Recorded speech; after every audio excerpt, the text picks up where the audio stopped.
ফাতেমার চোখের মধ্যে পানি ঝরতেছে। নবী জিজ্ঞেস করে, ফাতেমা রে, কেন এইভাবে কান্দো? আমার নাতিরা কই? দুই নাতি না দেখলে আমার শান্তি লাগে না। ফাতেমা বলেন, বাবা গো, আমি কাঁদতেছি কোন ব্যথায়? ঘরের পিছনে যাইয়া দেখেন গো বাবা, আজকে 3টা দিন পার হয়ে গেল, আমি ফাতেমার চুলায় আগুন জ্বলে না। আপনার আদরের দুই নাতি না খাইয়া থাকতে থাকতে পেটের খিদার যন্ত্রণায় ঘরের পিছনে গলাগুলি করে নানা নানা কইয়া কাঁদতেছে গো বাবা।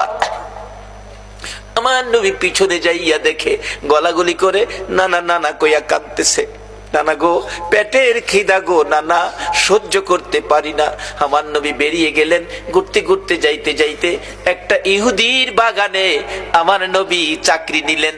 কুয়ার থেকে পানি উঠাবেন, গাছের গোড়ায় পানি দিবেন, পানি উঠাবেন, 1 বালতি পানি 8টা, 1 বালতি পানি 3টা করে খেজুর, এইভাবে 8 বালতি পানি উঠাইয়া হাসাইন হুসাইনের মায়ায় আমার নবী বাগানে চাকরি পর্যন্ত নিয়েছে। এই ভালোবাসার হাসাইন হুসাইনে কষ্ট পাবে, এই কাজ আপনারা কইরেন না। আমার নবী 8 বালতি পানি উঠাইয়া 9 বালতি পানি বুড়াইয়া টান দিলে রশি ছিঁড়ে বালতি কুয়ার ভিতরে পড়ে গেছে। ইহুদি দৌড়াই আসছে, পানি উঠাও পানি উঠাও। রশি ছিঁড়ে বালতি পড়ে গেছে, কি দিয়ে উঠাবো?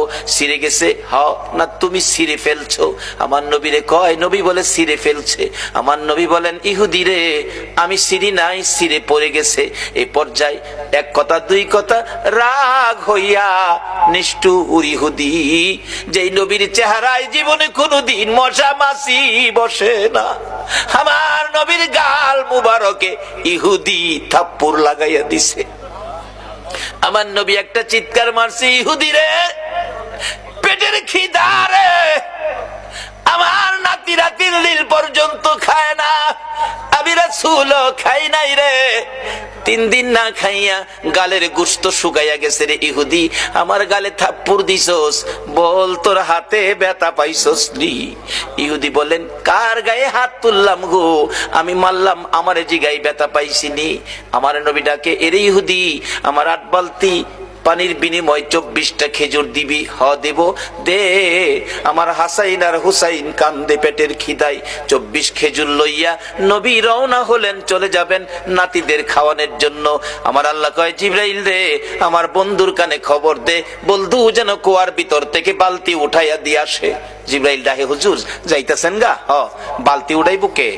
বালতি তো কুয়ার ভিতরে সিরা পড়ছে, কিভাবে উঠাবো? কিছু তো নাই, উঠাবো কি দিয়া? জিবরাইল কে, হুজুর কিছু লাগে না, যেখানে রাহমাতাল লিল আলামিন আছে এখানে কিছুই লাগে না, আপনি কুয়ার ভিতরে হাত দিয়া বালতিরে ডাক দেন। সুবহানাল্লাহ, আস্তে কইলেন? পৃথিবীর এমন কোন শক্তি আছে এই মৃত বালতি ডাক